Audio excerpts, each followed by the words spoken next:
स्वागत है। आज हम एक बहुत ही पेचीदा और हमेशा चर्चा में रहने वाले विषय पर बात कर रहे हैं, जम्मू कश्मीर। जी बिल्कुल। हमारे पास जम्मू कश्मीर इतिहास, वर्तमान और भविष्य नाम के दस्तावेज से कुछ अंश है और कोशिश रहेगी कि इनके जरिए हम इस क्षेत्र के इतिहास, आज की स्थिति और आगे क्या हो सकता है इसे समझें। हाँ, कोशिश करते हैं इसे परत दर परत खोलने की। तो शुरू करते हैं। सबसे पहले जैसा कि स्रोत बताते हैं, जम्मू कश्मीर भारत का सबसे उत्तरी क्षेत्र है। जी। सीमाएं लगती हैं लद्दाख, हिमाचल प्रदेश और पाकिस्तान से, और ये मुख्य रूप से दो हिस्सों में बटा है ना? हाँ, मोटे तौर पर जम्मू और कश्मीर घाटी। जम्मू जहां हिंदू आबादी ज्यादा है, और कश्मीर घाटी जो मुस्लिम बहुलता और अपनी खूबसूरती जैसे श्रीनगर, डल झील इनके लिए जानी जाती है। बिल्कुल। और दो राजधानियां भी। हाँ, ये दिलचस्प है। सर्दियों में जम्मू और गर्मियों में श्रीनगर, और अब मतलब 2019 से ये एक केंद्र शासित प्रदेश है। जी, पहले राज्य था। अब इतिहास पर नजर डालें तो स्रोत महाभारत और बौद्ध ग्रंथों तक में इसका जिक्र पाते हैं। अच्छा, इतना पुराना। हाँ, यहाँ हिंदू, बौद्ध और फिर 14वीं सदी के आसपास से इस्लाम का प्रभाव बढ़ा। फिर मुगल आए, अफगान, सिख और फिर डोगरा शासन। जी, डोगरा शासन। और यहीं पर वो 1846 की अमृतसर संधि आती है, जिसका स्रोत जिक्र करते हैं। पहले एंग्लो सिख युद्ध के बाद अंग्रेजों ने कश्मीर को डोगरा राजा गुलाब सिंह को बेच दिया था। बेच दिया था मतलब अंग्रेजों ने? जी हाँ, संधि के तहत। और वो जम्मू कश्मीर रियासत के महाराजा बने। ये शुरुआत से ही काफी विविध किस्म की रियासत थी। और फिर आया 1947, आजादी का वक्त, एक बड़ा मोड़। बिल्कुल। तब जम्मू कश्मीर एक रियासत थी और विकल्प था भारत या पाकिस्तान में शामिल होने का। तो महाराजा हरि सिंह ने क्या फैसला लिया? स्रोत क्या कहते हैं? स्रोत बताते हैं कि जब पाकिस्तानी कबायली फौजों ने हमला किया, तब महाराजा हरि सिंह ने 26 अक्टूबर 1947 को भारत में विलय के दस्तावेज पर दस्तखत किए, इंस्ट्रूमेंट ऑफ एक्सेशन जिसे कहते हैं। अच्छा, हमले के बाद? जी।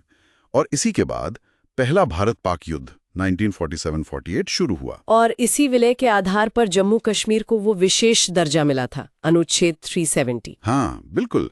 स्रोत बताते हैं कि अनुच्छेद 370 के तहत इसे विशेष दर्जा मिला। मतलब अपना संविधान, अपने कुछ कानून और एक तरह से दोहरी नागरिकता जैसी स्थिति थी। केंद्र के कानून लागू करने के लिए राज्य की सहमति जरूरी होती थी ज्यादातर मामलों में। हाँ। और फिर अनुच्छेद 35A भी था। हाँ, उसका भी जिक्र है। वो स्थायी निवासियों को परिभाषित करने का अधिकार देता था ना? जी। और उन्हें कुछ विशेष अधिकार भी देता था, जैसे संपत्ति या सरकारी नौकरी के मामले में। इसने मतलब क्षेत्र को एक खास पहचान दी। लेकिन फिर हालात बिगड़ने लगे, खासकर 80 के दशक के आखिर में। हाँ, 1989 के बाद। स्रोत बताते हैं कि कश्मीर घाटी में पाकिस्तान समर्थित उग्रवाद काफी बढ़ गया, जिसके कारण बहुत हिंसा हुई, हत्याएं हुई। जी, और कश्मीरी पंडितों का बड़े पैमाने पर पलायन हुआ, बहुत अस्थिरता फैल गई। और पाकिस्तान के साथ भी तो तनाव बढ़ता गया, युद्ध भी हुए हैं। हाँ, 1965, 1971 और खासकर 1999 का कारगिल युद्ध, ये सब इसी तनाव का हिस्सा थे। और फिर आया सबसे बड़ा बदलाव, हालिया 5 अगस्त 2019। जी, वो तारीख अहम है। भारत सरकार ने अनुच्छेद 370 को निष्प्रभावी कर दिया, विशेष दर्जा खत्म, और राज्य को 2 केंद्र शासित प्रदेशों में बांट दिया गया। हाँ, जम्मू कश्मीर विधानसभा के साथ और लद्दाख बिना विधानसभा के। इसके बाद सुरक्षा बढ़ाई गई, कुछ पाबंदियां लगीं जो काफी विवादास्पद भी रहीं। जी, और स्रोत ये भी कहते हैं कि 2025 के मध्य तक भी वो पूरी लोकतांत्रिक प्रक्रिया और चुनाव वाली बात वो भी पूरी तरह से बहाल नहीं हुई है, काम चल रहा है। आज की स्थिति देखें तो जम्मू और कश्मीर घाटी में क्या फर्क दिखता है? देखिए, स्रोत बताते हैं कि जम्मू क्षेत्र ज्यादातर शांत है, हिंदू बहुलता है और अर्थव्यवस्था मुख्य रूप से पर्यटन, कृषि पर निर्भर है। और कश्मीर घाटी? कश्मीर घाटी मुस्लिम बहुल है, अर्थव्यवस्था में पर्यटन, सेब, हैंडीक्राफ्ट्स का बड़ा योगदान है, लेकिन सुरक्षा भी एक बड़ा मुद्दा है वहां। तो भविष्य को लेकर क्या तस्वीर उभरती है इन स्रोतों से? मौके और चुनौतियां दोनों ही होंगे, जाहिर है। बिल्कुल, दोनों। मौके हैं पर्यटन में, जैसे गुलमर्ग, वैष्णो देवी का जिक्र है। युवाओं को शिक्षा और रोजगार से जोड़ना ये बहुत जरूरी है। और इंफ्रास्ट्रक्चर, जैसे वो उधमपुर बारामूला रेल प्रोजेक्ट। हाँ, रेल लाइन का जिक्र है। और लोकतंत्र की पूरी बहाली भी एक मौका है। जी, लेकिन चुनौतियां भी गंभीर हैं।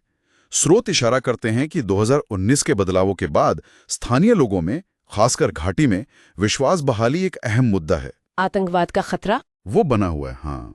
और कुछ लोगों में ये चिंता भी है कि विशेष दर्जा हटने के बाद उनकी जो खास कश्मीरी पहचान है वो कहीं कमजोर ना पड़ जाए। तो ये सवाल है कि आगे क्या होगा।